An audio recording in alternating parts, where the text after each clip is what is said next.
Bayo wants a return on his investment. Danni is not too sure that Zach is the daddy.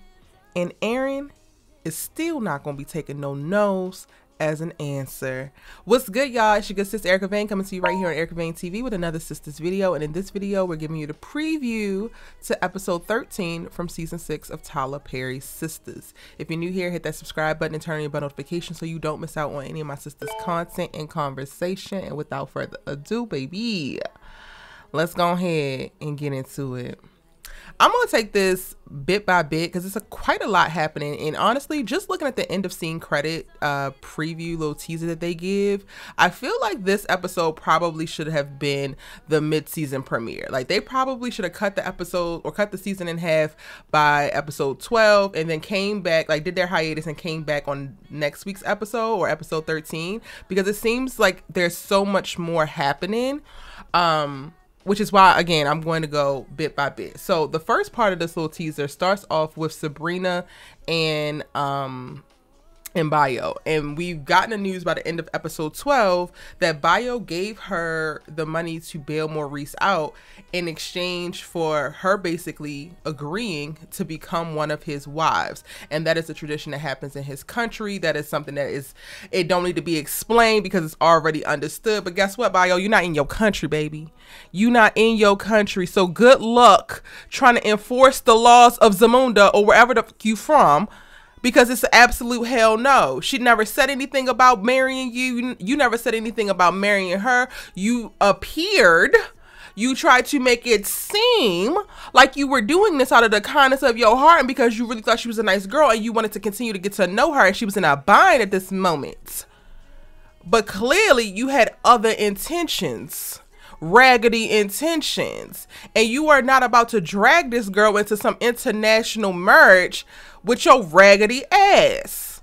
I'm not even worried about it. Like, I'm not even worried about the damn bank robbery because we know that Sabrina didn't damn do it, and the evidence points to that. Logan is just fucking crazy, right? I'm even less worried about Bayo being able to enforce some ridiculous ass African law from his country.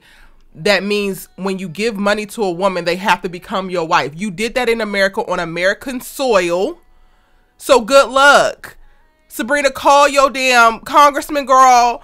Call somebody. Go down to the embassy. Do something, honey. Alert them to the bullshit that he doing. Because, Bayo, are you running all through these 50 states, handing out money to women, and then making these women trying to marry you in America? Because if so, it's giving an international terrorist. It's giving, we need to go and get the president involved. Ring him up, because we need to go ahead and deal with this. You have come onto American soil, and you are now making attacks. That's giving terrorists, sir. Absolutely the hell not. And then on top of that, when you get down to the nitty gritty, right? If we want to talk about the semantics, let's get into the semantical of it all.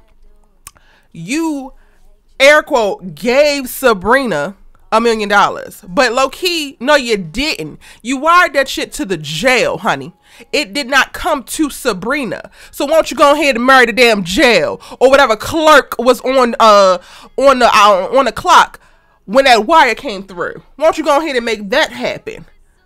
Now, get your goofy ass up and get out of my apartment. Don't ever come back. Once this case is dropped, your money will be returned to you by the courts, and I never want to see your little beady head ass again. And if I do see your little beady headed ass, one of my best friends is packing, and she gonna bust a cap in your ass for me. Sabrina, there you go, girl. I didn't give you the whole script. Bayo was never that cute anyway. Bye.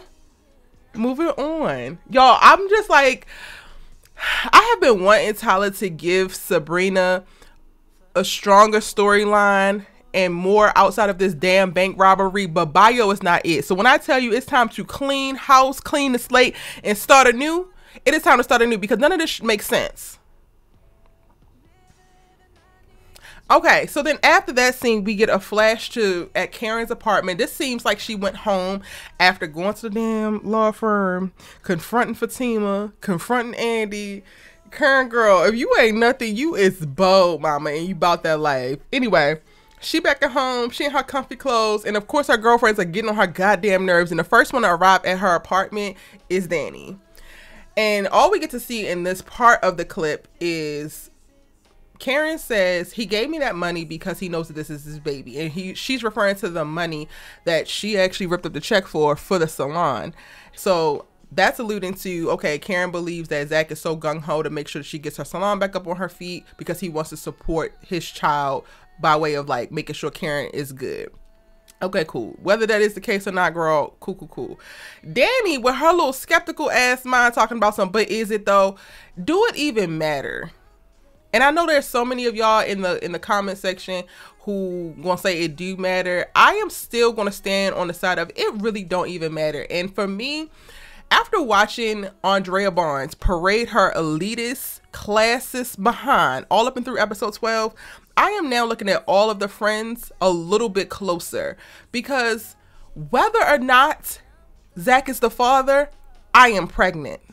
Whether or not Zach is the father, I'm a first-time mother. Whether or not Zach is the father, this is a geriatric pregnancy. Whether or not Zach is the father, I'm going through a lot emotionally. I had a woman blow her brains out in front of me. I had men try to take my life in my apartment that I'm still living in. Like, I've had all of this trauma happen, and my homegirls, my support system, my chosen family are focusing on everything that is surface level and keep presenting me with this in the hopes of not intending to be annoying and utterly ridiculous. But even if you're not intending to, babes, the impact matters more than the damn intent. So Danni, I ask you, why in the hell does it even matter? Why do you need to sit on her couch and question her and side-eye her and sit the way, like, I didn't even like the way that Danni was sitting. I like the way that she twisted up her mouth, but is he though? That's the way that an op would talk to you. That's the way that a girl who does not have your best interest in heart and do not give a fuck about your feelings would talk to you. And I don't really care if you don't agree, honestly. Because the fact of the matter is, at this particular point in time in the pregnancy, it does not matter. It will change nothing. No matter who the father is, it changes nothing. The focus needs to be on creating an environment for Karen to have a healthy pregnancy. That's it. That's it. That's all. Y'all so caught up on trying to prove this girl wrong, trying to villainize this girl, whether she coming to your defense, whether she giving you money and buy, like, she's doing all these things. She's become the mama of the damn group, and the mama is always the one that gets demonized, because the mama's gonna help you out, give you money when you want it, but also gonna tell you the shit that you don't want to hear. And yes, Karen is going through a lot emotionally. She is making some drastic, bold ass actions, 100%, and call her on that, but also move with a little bit more intention of when you do. Because me personally, I feel like I'm the type of person who's going to always keep it real, but I'm always going to keep it mindful as well. If my friend is in a place of deep depression, emotional anxiety, emotional instability, that is not the time to criticize every fucking thing that she does. It's just not the time. And in this moment, in this very short clip, I'm leaning towards, okay, I've already figured out that Andi is not your friend, Karen, but Danni might not be your goddamn friend either. She's already resented you for a while because of the whole, y'all don't like me, y'all think I'm ugly, y'all think I'm fat. Y'all never really got through that. We never really got to see them process that within the friend group, which would be a beautiful storyline to see play out. But is she holding the residual animosity? Is she holding the residual anger? Because, like, what is it? What is it that's going to bring you off work to her house and sit on her couch just to tell her Zach's not the damn father? And your ass don't know either. Karen don't know, you don't know, Zach don't know, Fatima don't know, nobody don't know. So it don't even matter. I'm gonna move on. Now, y'all know I'm done with this whole bank robbery thing, but Tyler is gonna continue to beat this dead horse. Q was brought back in to talk to the DA, and he's like, yeah, you're the one who gave me the deal. But the DA is already calling BS on the whole thing. So Q's about to get threatened to go back to jail. And this time when you go back, your ass is going to stay there, because it's time for the DA to figure out how Logan just conveniently came up with whatever circumstantial whatever he got to try to make this thing Maurice and Sabrina's problem. But that is really about to unravel, and that's all I'm going to say about that. We are almost to the end of the tunnel to get rid of Q's ass. Thank God. Now, on a more dramatic note, the next scene after that is Zach and Fatima in the car. And this is, I believe, them driving over to Heather's house, because, you know, at the end of the episode, Zach is at home on his little hunger strike. He can't eat, thinking about his son. And they're going to go over there to check on him. And he's telling Fatima, if I see something, I don't know how I'm gonna react. And Fatima's just like, babe, calm down. Okay. So yes, I get it, Zach. You are preemptively building anxiety for yourself because you don't believe that Michael is in a circumstance and environment that's conducive for him to thrive. And nobody is saying that you're wrong.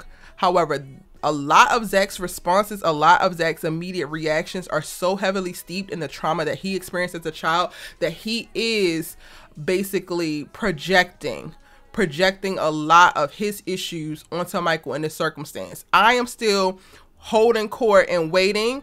I'm not completely writing Heather off, because whether y'all like it or not, Heather kept this boy alive for the last 3 years. Now, if she's in an abusive relationship, if she's in a manipulative relationship, I'm also not going to demonize her for that as well, because women get into those types of things and they feel like they can't get out even when a child is involved. So I'm not saying that Zach shouldn't come to the rescue of his child. He definitely should. But this is a time where Zach is going to need to lean heavily into his therapy, lean heavily into the resources that he supposedly learned in therapy, because he needs to be able to differentiate from what is actually Michael's lived experiences and what's actually happening in Michael's environment versus what he thinks is happening and what he's imagining can happen based off of what he has experienced. Those are two very different things. And it's one thing to not want him to experience what you have experienced, but let's not traumatize and villainize Heather wrongfully because of what you experience. It just becomes another way that you make Black women in your immediate surroundings, in your community, responsible for the mother issues that your mama passed down to you, or the trauma that your mother gave you, whether you dating them or whether they're your damn baby mama. Like, let's take a beat. Let's move a little bit more sensibly. Now, towards the end of this, we're going to see, like, they wind up talking to the little nosy ass neighbor and we hear a yell. So it seems like maybe Heather was in there as well, because like, it sound like a girl cry, and maybe he's beating on Heather and beating on Michael, and Zach got to break in, and then I think that's when the whole fight is going to ensue between Heather's boyfriend and Zach. So we know that there is something going on. I just want to be clear, I'm not saying that there's not something going on, but I want to tread lightly, because the way that Tyler has written this, it's almost like Zach has no middle ground. He doesn't hover in the middle at all. He goes from extremes. He's either not paying attention to Michael. He found out about Michael in season 1 of Fatima. Didn't even circle back until now. For real. And it's like you either paying attention to him or you're completely enthralled and you can't eat and you can't, like, you need to find some type of middle ground, especially when you're about to have to figure out how to navigate the co-parenting circumstances that you're about to be in. And that's what I really would like to see more of, but we're probably not. It's going to be more extremes. Now, the scene in between that is Andi walking into this damn, I think it's steam plant, with this cute ass dress on, because y'all know I love her pink. Because she's meeting up with her little date from off of the damn abs. Andi moves way too fast, but I digress. She got her little back up. I hate Sabrina in this goddamn cow print, and Danni looks amazing.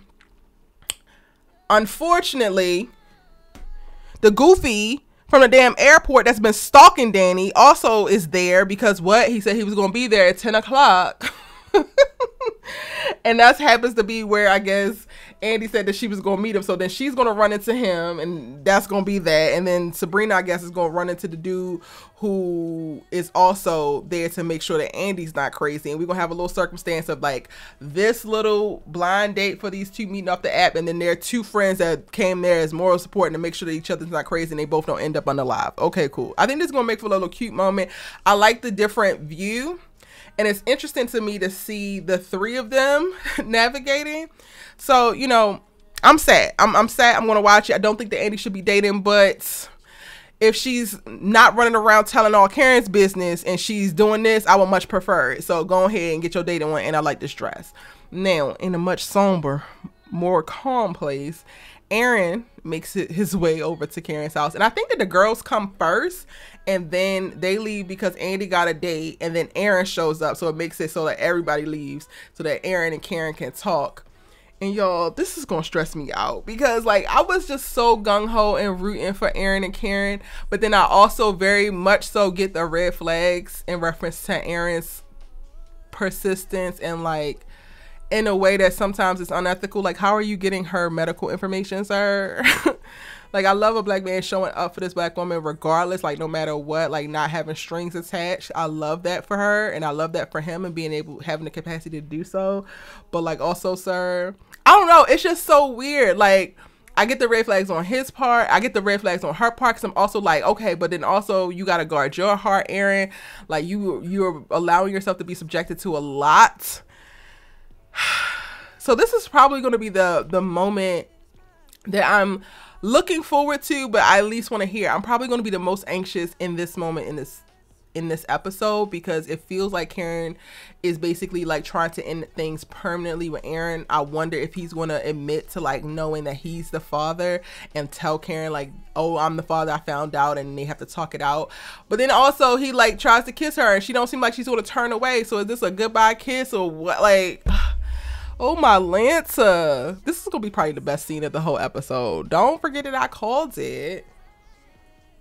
And yeah, y'all, those are my thoughts. That's my breakdown of the teaser for episode 13, season 6 of Tyler Perry's Sistas. Let me know what your thoughts, theories, and predictions are in the comment section down below. It's your good sis you let it talk TV with. If you haven't already, go ahead and do it, babes. Just hit subscribe because you know you love it here. And also, YouTube thinks that you will love to watch this video next, so I'm going to go ahead and put it on screen. But if you haven't seen it already, I did a video about if Fatima is actually pregnant. Get into either one, and let's keep this conversation going.